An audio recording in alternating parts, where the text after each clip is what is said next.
Hello student, कैसे हैं आप लोग। मैं वेद प्रकाश आपको साइंस और मैथ पढ़ाता हूं।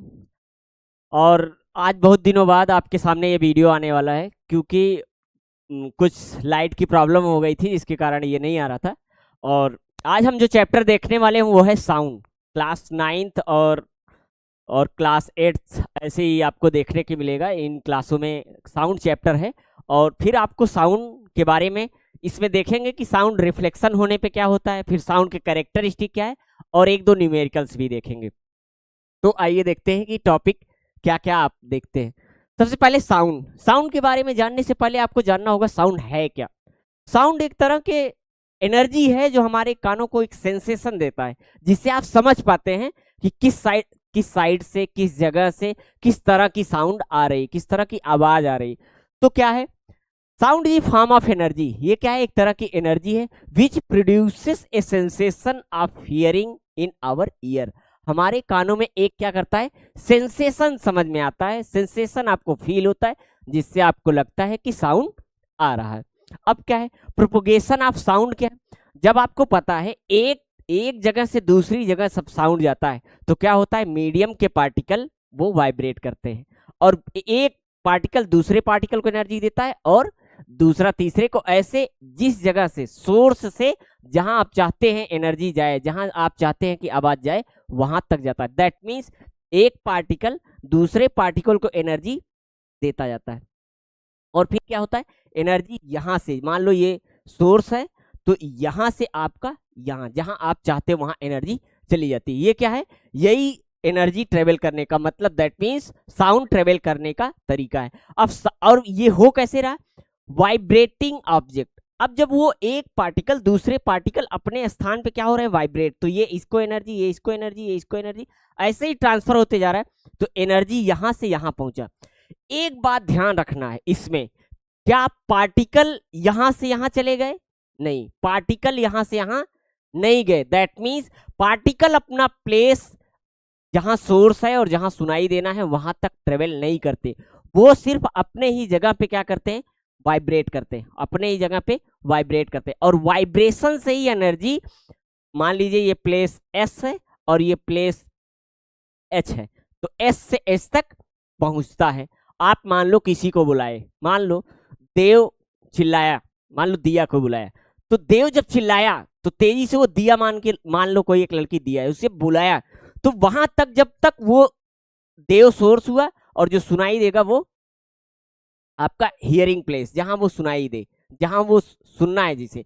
तो पार्टिकल जो बीच में है वो क्या होंगे, to and fro, back and forth motion करेंगे और वो एक जगह से दूसरे जगह सुनाई देगा। यही एक तरीके से, दैट मीन्स ये क्या हुआ, अब इसमें क्या हुआ, जब ट्रेवल कर रहे थे तो जो पार्टिकल थे मीडियम के पार्टिकल, वो अपना पोजीशन चेंज नहीं कर रहे थे, वो अपना पोजीशन चेंज नहीं कर रहे थे। एक चीज ये। दूसरा, अब मीडियम क्या है, मीडियम ये बताता है कि सॉलिड है, लिक्विड है, गैस। जिसमें साउंड ट्रेवल कर रहा है उसमें किस तरह का वो मीडियम है, किस तरह के उसमें मैटर है।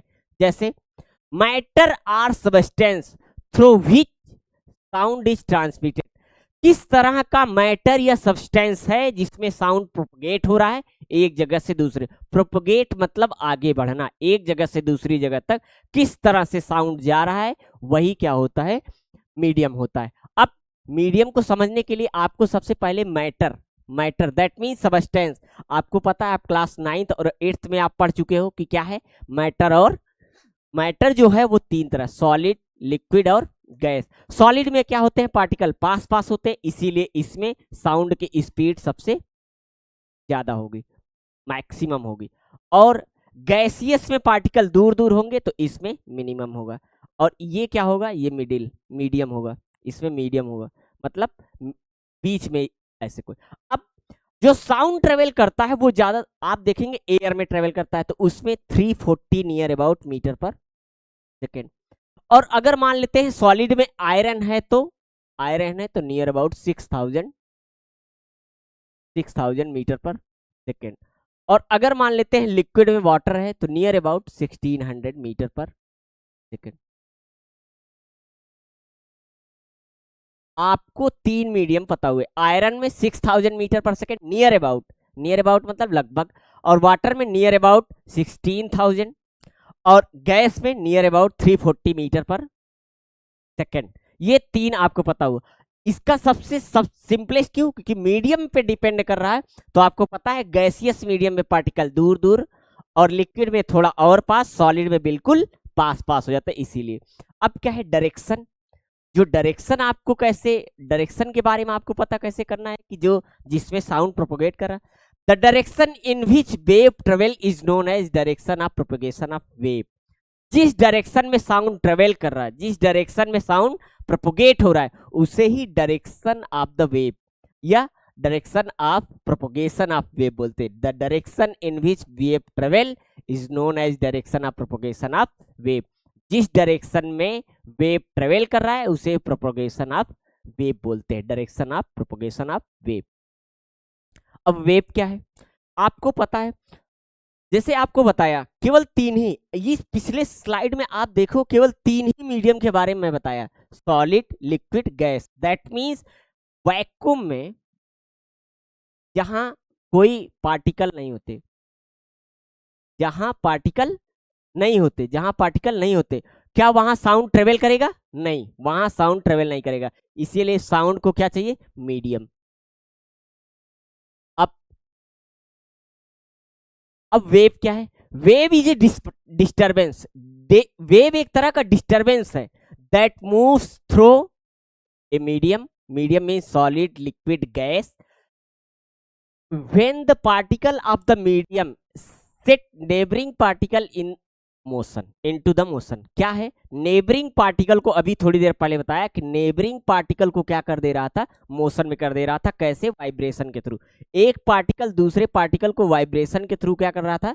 मोशन में कर दे रहा था, जिसके कारण क्या हो रहा था? ये आपस में एक दूसरे को एनर्जी दे रहे हैं, तब एक वेव बन रही थी। Sound wave as mechanical wave. Mechanical wave कहने का मतलब है जैसे आप किसी चीज को हैमर किए तो क्या हुआ, जब उससे टक्कर मारे तभी वो क्या हुआ, उसमें साउंड या सोनोरोसिटी आपको पता चली, या उसमें एक नॉइस पता चला, एक नॉइस आई।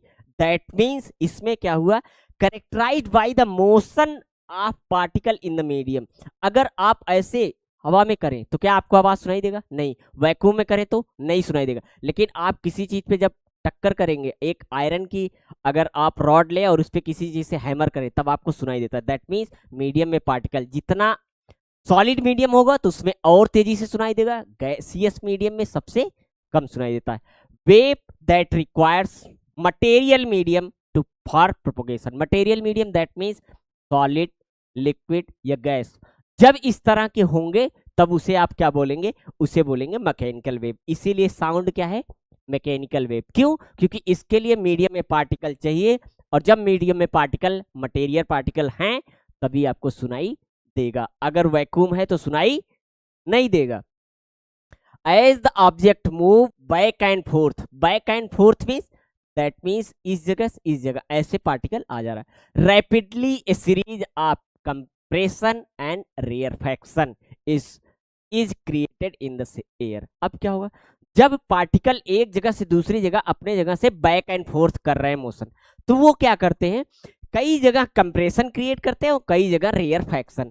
जहां कंप्रेशन क्रिएट करते हैं वहां डेंसिटी ज्यादा हो जाती है, या कहें कि वहां मीडियम के पार्टिकल बिल्कुल पास पास होते हैं, और जहां रेयरफैक्शन होगा वहां क्या होगा? मीडियम के पार्टिकल दूर दूर होंगे। अब इसमें समझिए, compression high pressure region, high density, वहां डेंसिटी क्या होगा? हाई होगा, और प्रेशर भी हाई होगा। अब देखिए जहां सी है वहां कंप्रेशन है, दैट मींस वहां पार्टिकल क्या है? बिल्कुल पास पास है। और रेयरफैक्शन क्या है? Low pressure region. आप इसे डिफाइन अगर करना हो तो आप क्या लिखेंगे? The region where the pressure is very low and density is also low. और कंप्रेशन को आप क्या लिखेंगे? The region where pressure is high and density is also high. तब आप क्या होगा? जब डेंसिटी ज्यादा है तो वो तेजी से जाएगा, तेजी से कवर करेगा, क्योंकि आपको पता है जब मीडियम के पार्टिकल नजदीक होते हैं तो ट्रेवल तेजी से करता है। अब नेक्स्ट क्या है? अब है प्रॉपर्टीज ऑफ साउंड। साउंड की कौन कौन सी प्रॉपर्टीज है? इंपॉर्टेंट चीज सबसे ज्यादा ये, एक तो साउंड, दूसरा साउंड की प्रॉपर्टीज। अब इसमें इसमें आपके पास 5 प्रॉपर्टीज है। एक amplitude, frequency, time period, velocity and wavelength. इतनी 5 प्रॉपर्टीज हैं। क्या? Amplitude, frequency, wavelength, speed, time period, इतनी चीजें हैं। आपको सबसे पहले ये बहुत ही इंपॉर्टेंट है, ये टॉपिक आपके लिए बहुत इंपॉर्टेंट है, सिर्फ इसी ने आगे की भी क्लास में ये है। इसी को प्रॉपर्टीज को ही आप कैरेक्टरिस्टिक बोले या प्रॉपर्टीज ऑफ साउंड वेव। अब क्या है? वेवलेंथ। वेवलेंथ क्या है? Distance between two consecutive, consecutive मतलब लगातार, कंजिक्यूटिव मतलब लगातार। दैट मीन्स अगर एक क्रेस्ट है तो दूसरा भी क्रेस्ट आने वाला, next crest. The distance between two consecutive crest and trough is known as wavelength. जैसे यहां क्या है? क्रेस्ट है। इस पिक्चर में आपको देख रहा है यहां क्रेस्ट है और यहां क्रेस्ट है, यहां ट्रफ है। दैट मीन्स दो कंजिक्यूटिव क्रेस्ट ये हुए, और अगर ट्रफ ले तो यहां ट्रफ है और यहां ट्रफ है, दोनों के बीच में ये इन या तो ये वेवलेंथ, ये भी इतना ही लेमडा है और ये भी इतना क्या है? लेमडा है। दोनों क्या है? लेमडा ही हैं। दैट मीन्स वेवलेंथ क्या है? टू कंजिक्यूटिव क्रेस्ट और टू कंजिक्यूटिव ट्रफ के बीच में जो डिस्टेंस होगा वो आपको क्या होगा? वो आपका होगा वेवलेंथ। अब इसे डिनोट किससे करेंगे? तो इसे डिनोट करेंगे लेमडा से। किससे? लैम्डा से। और इसकी यूनिट क्या होगी? इसकी यूनिट मीटर होगी। आप एज इट इज ऐसे नोट्स में लिखना, क्योंकि ये प्रिसाइज और कंसाइज ऐसे ही आप लिखेंगे, ये बहुत अच्छे तरीके से लिखा गया। अब दूसरा, अच्छा इसमें आप समझो कि एम्पलीट्यूड, वेवलेंथ क्या है? वेवलेंथ यहां से क्रस्ट के दोनों के बीच में और ट्रफ के दोनों के बीच में, दोनों कंजिक्यूटिव होने चाहिए, यही क्या है? वेवलेंथ। अब दूसरा क्या है? फ्रीक्वेंसी। फ्रीक्वेंसी, जैसे फ्रीक्वेंसी इसे समझिए जैसे आप अपने क्लास में बैठे हैं और आप कितनी बार क्लास से बाहर गए एक पीरियड में, वो आपकी फ्रीक्वेंसी हुई कि आप कितने फ्रीक्वेंट हैं। Number of oscillation of sound wave per unit time. यहां आप यूनिट टाइम आप चाहे एक अपने जो एक आपका पीरियड चलता है वो आप ले लें कि आपका एक मान लो जी किसी सब्जेक्ट का एक पीरियड चल रहा है वो, या मान ले कि यूनिट टाइम। अब क्या है? उसमें आप नंबर ऑफ ऑसिलेशन, कितने बार आप क्लास से बाहर गए।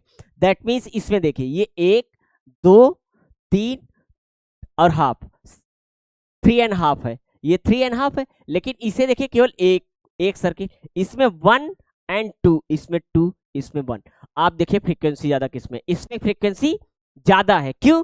क्योंकि इसमें बार बार ऑसिलेशन बना रहा है, जो कर्व बन रहे हैं, जो सर्किल बन रहा है, 1 सर्किल, 2 सर्किल, 3 और हाफ। तो that means number of oscillation by sound per unit time जो होगा उसे ही आप क्या बोलेंगे? फ्रीक्वेंसी। अब क्या हो? इसे डिनोट किससे करेंगे? एफ से भी करते हैं और न्यू से भी करते हैं। दैट मीन्स ये ऐसे टेढ़ा बी बना है, ऐसे इस तरह का, इसे न्यू भी बोलते हैं। अब यूनिट क्या होगा?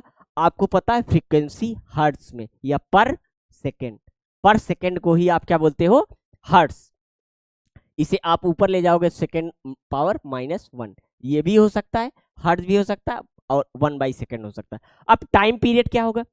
Time taken to complete 1 oscillation. इसको कंप्लीट, एक ऑसिलेशन कंप्लीट करने में कितना समय लग रहा है? इसे कम समय लग रहा होगा क्योंकि ये उतने एक ही टाइम पीरियड में ये 2 ऑसिलेशन, दैट मीन्स इसका टाइम पीरियड यहाँ बहुत कम रहा होगा, ये और ज्यादा कम। दैट मीन्स एक ऑसिलेशन कंप्लीट करने में जितना उसे टाइम लग रहा है उसे आप क्या बोलेंगे? Time period. इसे आप डिनोट किससे करोगे? Small T, capital T. और यूनिट क्या हो जाएगा? क्योंकि आपको पता है टाइम पीरियड किसमें आप मेजर करते हैं? सेकंड में, तो ये इसकी यूनिट क्या हो जाएगी? सेकंड। अब नेक्स्ट क्या है? एम्पलीट्यूड। एम्पलीट्यूड आप देखोगे तो जो मीन पोजीशन होगी उससे कितना मैक्सिमम ऊपर गया और कितना मैक्सिमम नीचे, मतलब मैक्सिमम डिस्टरबेंस जो होगा इन the medium. Maximum disturbance means कितना वो ऊपर गया और कितना नीचे, कितना वो ऊपर गया और कितना नीचे, इसे ही क्या बोलते हैं? एम्पलीट्यूड। आइदर साइड मतलब ऊपर भी नीचे भी, दोनों साइड आप देखोगे in mean value. Mean value मतलब ये वैल्यू, आप मीन वैल्यू से देखोगे कितना ऊपर गया और कितना नीचे, तो इसे ही आप क्या बोलते हैं? एम्पलीट्यूड। अब इसे डिनोट किससे करते हो? कैपिटल से। और इसका यूनिट क्या होगा? मीटर। एम्पलीट्यूड इंपॉर्टेंट इसलिए है क्योंकि इससे आप लाउडनेस मेजर करते हो कि कितना लाउड आपका साउंड है, कितना आपका लाउड साउंड है। जैसे लाउडनेस, अगर एम्पलीट्यूड स्मॉल है, अगर ये छोटा है, अगर इतना छोटा होता तो सॉफ्ट साउंड, दैट मीन्स वो साउंड आपका बहुत धीमे होगा। लेकिन अगर एम्पलीट्यूड बिग है तो दैट मीन्स आपका साउंड जो होगा वो क्या होगा, हार्ड साउंड होगा। वो कैसा साउंड होगा, हार्ड साउंड होगा। अब अब speed of sound, speed of sound मतलब आपका साउंड जो आप बोले हैं, जो आप आवाज दिए हैं, वो कितना टाइम लिया और कितना डिस्टेंस ट्रेवल किया। अगर पर यूनिट टाइम में मैक्सिमम डिस्टेंस जा रहा है तो उसका मतलब साउंड की स्पीड ज्यादा है। और अगर अगर आपका डिस्टेंस जो है वो कम है और टाइम पीरियड उतना ले रहा है तो उसके मतलब वो स्पीड उसमें साउंड का कम है। दैट मीन्स जैसे आपको पता है सॉलिड में, सॉलिड में अगर आयरन हो तो 6000 मीटर जाएगा, मीटर पर सेकेंड। और अगर गैस है और एयर, एयर में आप जा रहे हैं तो आप 340 मीटर पर सेकेंड, यही होता है। इतना 340 मीटर इसमें गया, 340 और इसमें 6000 मीटर। अब देखिए, it is the distance travelled by the sound per unit time. Per unit time मतलब जो ये पर सेकेंड है, यहाँ पर सेकेंड है, तो ये 6000 मीटर जाएगा या 340 मीटर जाएगा। स्पीड ऑफ साउंड क्या है, अब उसका फार्मूला क्या हो जाएगा। अब डिस्टेंस आप जो ट्रेवल करेंगे वो lambda divide by time T, wavelength divide by time, और इसकी यूनिट जो आएगी वो क्या हो जाएगी, मीटर पर, इससे डिनोट करेंगे मीटर पर second. Relationship between frequency and time period क्या होगा, अब उसका क्या होगा, relationship between frequency and time period. Frequency जो होता है 1/टाइम पीरियड होता है, ये एक इंपॉर्टेंट फार्मूला है। फ्रीक्वेंसी जो होगा वो क्या होगा, 1/टाइम पीरियड। दैट मीन्स फ्रीक्वेंसी की यूनिट हर्ट्ज भी होती है, दूसरा या क्या हो सकता है 1/सेकेंड। अब देन एक आपको जो formula v equal to lambda by T, आप इसे t को अलग कर लें तो लेमडा इंटू 1/t, और 1/t को आपको पता है क्या लिख सकते हैं, f। तो जब ये लिख दिए तो आपको पता है velocity equal to lambda into f। ये भी क्या है, एक इंपॉर्टेंट आपको फार्मूला मिल गया, एक फार्मूला ये भी इंपॉर्टेंट आपके लिए मिल गया। अब एक क्वेश्चन है, if there are 10 density oscillation in 2 second at a given position then calculate frequency. आपको फ्रीक्वेंसी निकालना है, क्या निकालना है आपको, फ्रीक्वेंसी निकालना है। अब फ्रीक्वेंसी कह रहा ऑसिलेशन, आपको पता है number of oscillation per second is known as frequency. Number of oscillation, oscillation per second means time period. Time आपको कितना लग रहा है, टाइम पीरियड। अब इसमें देखिए नंबर ऑफ ऑसिलेशन कितना दिया हुआ है, नंबर ऑफ ऑसिलेशन 10, और टाइम पीरियड कितना दिया हुआ है 2 सेकेंड। कितना second, time period 2 second, number of oscillation 10 second.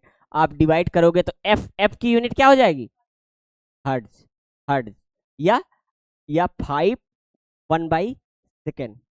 यही क्या हो गया इसका आंसर।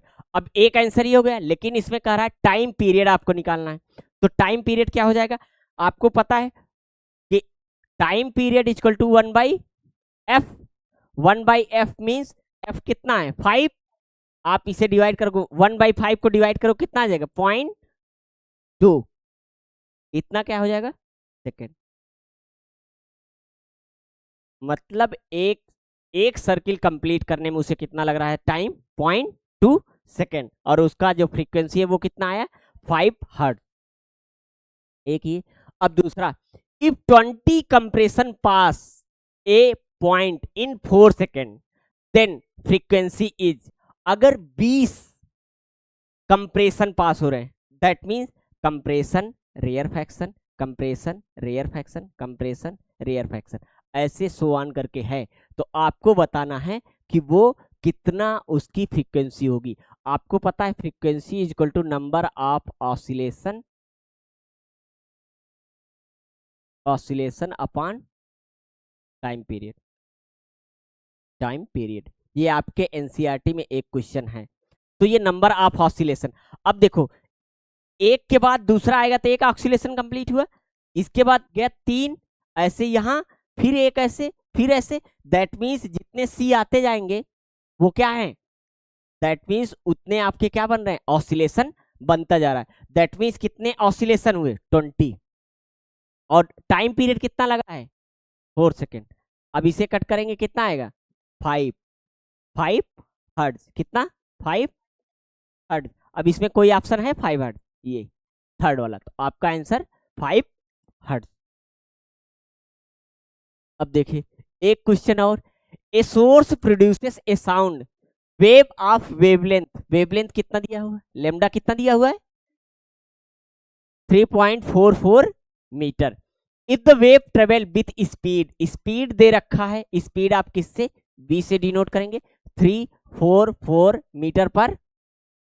आप दोनों का यूनिट देखेंगे, दोनों का यूनिट सेम है, मीटर पर सेकेंड इसमें है, इसमें मीटर है, तो दोनों की यूनिट सेम है। अब कह रहा है आपको टाइम पीरियड निकालना है, तो आपको पता है v equal to lambda by T, इसी को हम ऐसे फार्मूला में लिखे थे, लेकिन इसमें क्या दिया है, टाइम पीरियड निकालना है। आपको v पता है 344, लेमडा कितना पता है 3.44 इंटू टी। अब देखिए टी को इधर करेंगे, जब इस साइड क्रॉस मल्टीप्लीकेशन, इसे डाउन साइड, तो 3.44 डिवाइड बाई 344।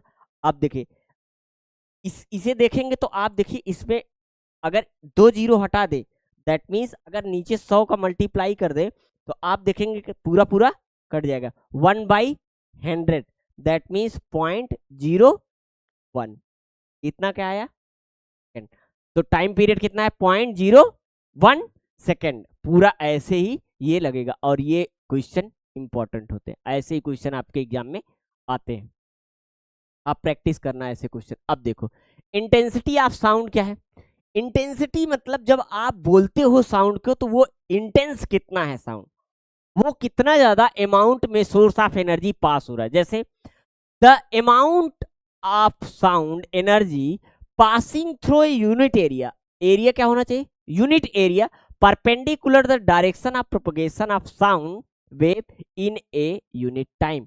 एक जो एरिया दिया हो वो कितना है, और जो वो टाइम ले रहा है वो यूनिट टाइम ले रहा, तो आपका एरिया भी परपेंडिकुलरली जो होना चाहिए वो यूनिट होना चाहिए, और एक जो टाइम होना चाहिए यूनिट टाइम।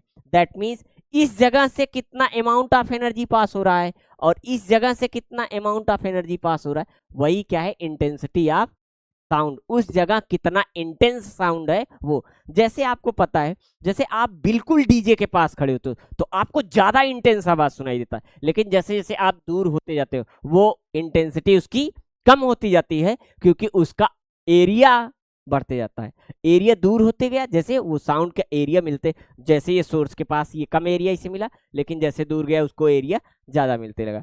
तो इसमें क्या है, sound travels away from its source, जो सोर्स है उससे दूर जब साउंड हो जाएगा, it spread over a larger area, तो ये क्या हो जाएगा, स्प्रेड हो जाता है लार्जर एरिया। पहले उसे छोटा एरिया मिल रहा था, इसीलिए आप देखते हैं जब आप डीजे के पास होते हैं या बहुत ज्यादा तेजी से जो आवाज हो रहा होता है कोई साउंड उसके पास होते हैं तो आपको इंटेंस आवाज सुनाई देती है, लेकिन आप धीरे दूर होते जाते हैं तो आपको वो आवाज धीमे होता जाता है। दैट मीन्स वो धीमी आवाज आपको क्या करती है, अच्छी लगती है, लेकिन बिल्कुल डीजे के पास आप खड़े होते हैं तब आपको वो इंटेंस आवाज सुनाई देती है और आपको आपके वाइब्रेशंस आने लगते हैं शरीर में। अब अब क्या है, पिच क्या है, पिच से आपको पता चलता है कि कितनी मधुर आवाज है या कितनी सॉफ्ट और हार्ड आवाज है, ऐसी चीजें पिच से। How frequency is perceive bye humans, अब क्या है, जैसे आपके सामने ड्रम बजाया जाए, आपके सामने व्हिसिल बजाई जाए, इन सब साउंड को कैसे आप आइडेंटिफाई कर पाते हो, कौन सी आपको ज्यादा वो उसकी पिच कैसे डिफाइन कर, तो वो फ्रीक्वेंसी, नंबर ऑफ ऑसिलेशन वो पर सेकंड में कितना बना रहे हैं, फ्रीक्वेंसी कितना है, मतलब पर सेकंड में वो कितना ज्यादा ऑसिलेशन बना रहा है, उसी के बेसिस पे आप उसका पिच डिसाइड करते हो। अगर हाई पिच है तो उसका नंबर ऑफ फ्रीक्वेंसी ज्यादा होगा, अगर लो पिच है तो उसका फ्रीक्वेंसी जो होगा वो क्या हो जाएगा, लोअर हो जाएगा। अब क्या है नेक्स्ट टॉपिक, अच्छा human hearing range of sound, हम जितने लोग हैं, जितने ह्यूमन बॉडी हैं, ह्यूमन जितने सुनने वाले, क्या वो सभी आवाज सुन लेते हैं? नहीं, सभी आवाज सुनाई नहीं देता। दैट मीन्स आप सभी आवाज रिकॉग्नाइज नहीं कर पाते। तो वो क्या है, जैसे अर्थक्वेक आता है, आपको सुनाई नहीं देता, लेकिन कुत्ते और बिल्ली क्या होने लगते हैं, भागने लगते हैं। आप ह्यूमन हियरिंग रेंज जो है वो 20 हर्ट्ज टू, आप मिनिमम 20 हर्ट्ज सुन सकते हैं और मैक्सिमम 20,000 हर्ट्ज सुन सकते हैं। ये आपकी मैक्सिमम लिमिट है और ये आपकी मिनिमम लिमिट है। अच्छा, आप 20,000 हर्ट्ज को, चूंकि यहाँ 3 जीरो एक्स्ट्रा है तो उसके स्थान पे आप के भी लिख सकते हैं, क्योंकि आपको पता है 1000 को के भी बोलते हैं। तो ह्यूमन जो हियरिंग रेंज है वो 20 हर्ट्ज टू 20,000 हर्ट्ज है। अब क्या है, जो 20 था, अब फिर आपसे क्वेश्चन उठता है कि ये जो इससे लोअर होंगे, इससे लोअर होंगे वो क्या होंगे, और इससे हाइयर जो होगा वो क्या होगा। तो इसके लिए दो वेव हैं। जो इससे लो होगा वो कौन सा होगा, इंफ्रासोनिक वेव, और जो इससे हाइयर होगा वो कौन सा होगा, ultra ultrasonic wave. Sound waves with frequency below 20 hertz, frequency कितना होना चाहिए, 20 हर्ट्ज, तो वो उसे क्या आप बोलेंगे, उसे आप बोलेंगे इंफ्रासोनिक। 20 हर्ट्ज से नीचे इंफ्रा, और जो 20,000 हर्ट्ज से ऊपर उसे अल्ट्रा। आप इसे समझ सकते हैं ऐसे, आई एच यू, आपको पता है यू सबसे लास्ट में होता है, आई पहले, ह्यूमन को बीच में रख लेते हैं। तो ह्यूमन को बीच में रख के पहले जो आएगा वो आई, दैट मीन्स 20 हर्ट्ज से नीचे लोअर, वो क्या होगा, इंफ्रासोनिक, और जो उससे ज्यादा होगा वो ह्यूमन के रेंज से ज्यादा, उसे आप अल्ट्रासोनिक, क्योंकि यू लास्ट में आता, आप ऐसे याद कर सकते हैं। तो sound wave with frequency below 20 hertz is known as infrasonic sound या इंफ्रासोनिक वेव। अब इसके एग्जाम्पल कहाँ है, जैसे अर्थक्वेक आता है तो आपको पता नहीं चलता, क्योंकि वो उसकी जो वेव की फ्रीक्वेंसी है वो बहुत कम होती, और इसे सुन कौन पाता है, जैसे एलिफेंट, एलिफेंट इसे रिकॉग्नाइज कर पाता है कि कहाँ से ये साउंड आ रहा है, कुत्ते बिल्ली भी भागने लगते हैं। अच्छा, अल्ट्रासोनिक वेव क्या है, अल्ट्रासोनिक वेव वो है the sound wave with frequency above 20 hertz, 20,000 hertz, 20,000 hertz से ज्यादा जो होगा उसे आप क्या बोलोगे, अल्ट्रासोनिक वेव या अल्ट्रासोनिक साउंड। क्यों, क्योंकि उसमें आप देखोगे कि एक, जैसे मान लो बैट है, चमगादड़ जिसे आप बोलते हैं, वो क्या होता है अपना, जिसे उसे हंट करना है उसके लिए एक साउंड वो इमिट करता है, एक वेव इमिट किया और उसे डिटेक्ट किया कि कितनी दूर पे है, तब वो हंट करता है, और वो किस चीज का यूज करता है, अल्ट्रासोनिक वेव का। इसीलिए bat, dolphin, cat and dog, ये सभी क्या कर पाते हैं, अल्ट्रासोनिक वेव को रिकॉग्नाइज कर पाते हैं। अब क्या है, रिफ्लेक्शन ऑफ साउंड। आपको पता है जैसे लाइट आप अगर प्लेन मिरर पे मारोगे, ऐसे इंसिडेंट कराओगे, तो वो क्या होता है, रिफ्लेक्ट बैक होगा, बाउंस बैक होगा। मान लो जैसे आप बॉल लिए दीवार पे मारे तो वो बाउंस बैक करेगा, सेम एज आपका साउंड है। साउंड जब आप बोलते हो तो वो दीवार से लगती है, और दीवार से लगने के बाद बाउंस होती है। जब वो सुनाई देता है आपको फिर से, तब आप कहते हो कि ये रिफ्लेक्शन ऑफ साउंड है। उसका एग्जाम्पल आप कहेंगे कहाँ होता है, तो उसका एग्जाम्पल क्या है, इको। इको, अब क्या है, एक बड़े से हॉल में, एक बड़े से हॉल में आप खड़े हैं, और क्या हुआ, उस खूब उसकी दीवारें दूर दूर हैं, आप मान लीजिए किसी बड़े हॉल में गए हैं, और वहां जब आप बोलते हैं तो आपको वो साउंड थोड़ी देर बाद फिर से वही साउंड सुनाई दे, इसे ही आपको क्या बोलते हैं, इको। इसे क्या बोलते हैं, इको। अब रिफ्लेक्शन ऑफ साउंड पहले समझ ले। Sound reflect off a surface in the same way as light reflect, जैसे लाइट रिफ्लेक्ट होता है उसी तरह क्या होता है sound, follow the same rule of reflection. और इसका example, most common example, echo. उसी तरह से ये रूल फॉलो करता है जैसे रिफ्लेक्शन, और उसका कॉमन एग्जाम्पल जो है वो क्या है, इको है। अब इको होता क्या, a sound that bounce off a hard surface like a wall, a mountain और एम्प्टी रूम। किसी खाली रूम में हो आप, या वॉल हो आपके सामने थोड़ी दूर पे, या माउंटेन, तब आप देखेंगे बाउंस ऑफ करता है, मतलब बाउंस बैक करेगा, and travels back to your ears, और आपके कानों में फिर से सुनाई देता है, making your ear the same sound again a moment later, थोड़ी देर बाद आपको फिर से साउंड सुनाई देता है। थोड़ी देर बाद आपको फिर से वही साउंड जैसे आप कुछ बोले तो वही साउंड आपको फिर से सुनाई देता है। इसके लिए आपको जो लगता है वो 1/10 सेकेंड लगते हैं, 1/10, दैट मीन्स 0.1 सेकेंड लगते हैं। और आपको मिनिमम डिस्टेंस जो दीवार दूर पे हो वो कितनी हो, 17.2 मीटर डिस्टेंस पे दीवार हो जहां आप बोल रहे हैं, जिससे वो क्या उसे मिले मौका कि दोबारा जब वो रिफ्लेक्ट हो तब वो आए तो आपके कान को क्लियर आवाज में सुनाई दे। आप बड़े हॉल में जब बोलते होंगे तो आपको सुनाई देता होगा, या आप बिल्कुल जैसे दोनों साइड रूम बने, एक बीच में लॉन हो, गैलरी हो, तब आप उसमें बोलेंगे तो आपको सुनाई देता है ये आवाज। रिवर्बरेशन, अब क्या है, जब रिपीटेड रिफ्लेक्शन ऑफ साउंड हो, जैसे मान लो आप बहुत बड़े हॉल में बैठे हो और वो कर्व शेप का है, तो आप बोले, आवाज क्या हुआ, सबसे पहले गया दीवार पे टक्कर गया, दीवार पे से रिफ्लेक्ट होकर वो सीलिंग पे गया, सीलिंग से फिर ग्राउंड, ग्राउंड से फिर दीवार, ऐसे कंटिन्यू रिपीटेड रिफ्लेक्शन हो और परसिस्टेंट बना रहे, तब उसे आप क्या बोलते हैं, reverberation. Repeated reflection of sound result in persistent of sound, आपका जो आवाज है वो बना रहेगा। कैसे, जैसे आप कोई आवाज बोले, वो बना रहेगा, वो बोलता रहेगा, भले आप आवाज देना बंद कर दियो, आप आवाज लगाना बंद कर दियो, तब भी वो कंटिन्यू बोलता रहेगा। अब इसके एग्जांपल क्या है, curve dome of concert hall, कोई एक हॉल है जो डोम शेप में है और आप बोलेंगे, मान लीजिए यहाँ से आप बोले, यहाँ से रिफ्लेक्ट, यहाँ यहाँ यहाँ, फिर ऐसे, ये आप बोलना बंद कर देंगे तब भी आपको सुनाई देगा। पहले wall to ceiling, ceiling to wall, और कंटिन्यू यही बना रहेगा। और सहनाई, इसके एग्जांपल क्या है, सहनाई जो बजाते हैं, सहनाई। और ट्रम्प्स, जो आप देखेंगे पहले बारात शादी वगैरह में जाता था, या आप देखते हैं जो मिलिट्री के जवान जब जाते रहते तब बजाते रहते, तो वो ट्रम्प्स, ट्रम्पेट। मल्टीपल रिफ्लेक्शन इसमें होता है, make sound persist after the sound stop emitting sound, जब साउंड जिससे जो सोर्स है जहां से साउंड आ रहा है वो स्टॉप हो जाएगा, वो बोलना बंद कर देगा, वहां से आवाज आना बंद हो गया, तब भी परसिस्टेंट ऑफ साउंड बना रहता है, इसे ही हम क्या बोलेंगे, रिवर्बरेशन।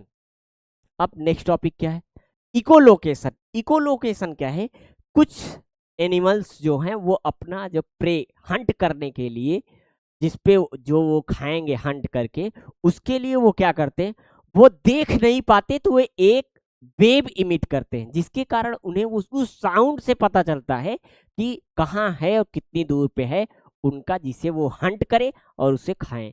तो इसके सबसे ज्यादा एग्जाम्पल है वो बैट है, चमगादड़, सबसे इजी एग्जाम्पल जो है वो बैट है।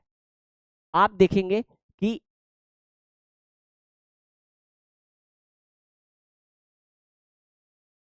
आप क्या करते हैं, वो क्या करता है, away animal see with sound instead of light, light का यूज नहीं, उसे दिखाई नहीं दे रहा है, वो साउंड का यूज करेगा और उसे क्या होगा, फिर दिखाई देगा।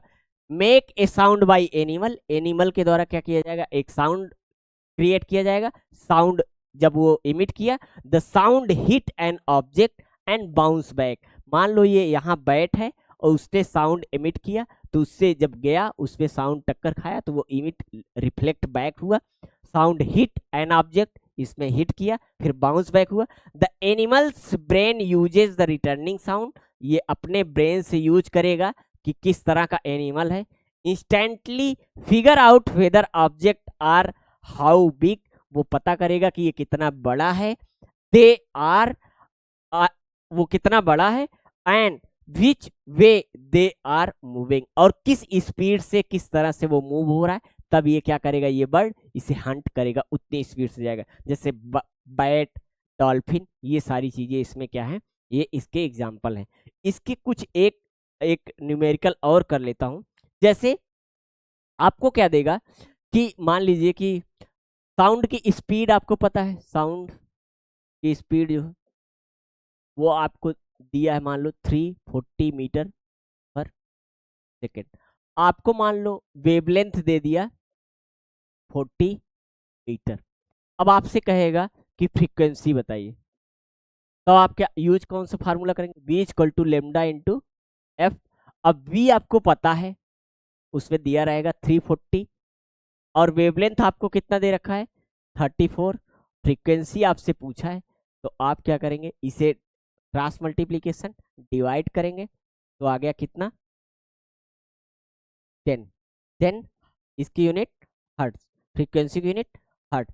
दूसरा क्या आपसे पूछ सकता है, एक तो ऐसे ये क्वेश्चन इंपॉर्टेंट है क्योंकि आपको पता है ये जो 340 है ये क्या है, speed of sound in air, ये एयर में या गैसियस मीडियम में आपको बताया। या आपको क्या दे सकता है, वो आपको फ्रीक्वेंसी दे दे और लेमडा आपसे पूछे, मान लो फ्रीक्वेंसी दे दे और लेमडा आपसे पूछे। क्वेश्चन दे दिया है कि साउंड की स्पीड 340 मीटर है और ये जो है ये मान लो 20 दे दिया, इससे फ्रीक्वेंसी आपको कितना दे दिया 20। तब आप क्या करोगे, यहाँ 20 रखोगे। अब लेमडा पूछा है तो 340 डिवाइड बाई 20 आप करोगे तो कितना आ जाएगा, इससे ये 17। लेमडा कितना आएगा 17 मीटर। लेमडा कितना है 17 मीटर। ऐसे ही आपसे क्या पूछेगा, क्वेश्चन ये पूछेगा।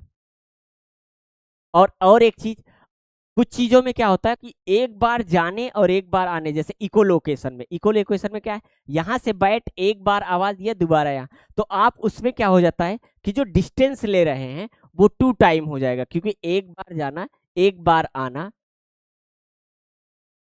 एक एक बार जाना फिर एक बार आना, तो 2 बार ये, और टाइम पीरियड भी क्या हो गया 2 बार, तो 2t और 2 लेमडा। और आपको 2 लेमडा की जगह दे दिया मान लो 340, 340 मीटर वो है। तब आपसे वो 2 टाइम मान लो आपको 10 सेकेंड मान लो दे दिए, तब पूछेगा कि वेलोसिटी कितनी है, तब आप निकालेंगे 2 बार टाइम को लेंगे, और जो लेमडा या तो उसकी डायरेक्ट वैल्यू दे देगा, या तो आपको अगर नहीं दिया है तो 2 बार, दैट मीन्स वो बता रहा है। यही इसमें ऐसे ही न्यूमेरिकल बनने वाले हैं। ये पूरा एक आपका 1 शॉर्ट वीडियो था चैप्टर साउंड का। इससे रिलेटेड और जो आपके इसी चैप्टर में जो न्यूमेरिकल्स आपको नहीं आ रहे हैं या जो टॉपिक आपको नहीं समझ में आया, आप फिर से बताएंगे, मैं कोशिश करूंगा आपको फिर से बताने का। Thank you so much. आप वीडियो देखिए और अपने दोस्तों के साथ भी शेयर कीजिए। Thank you.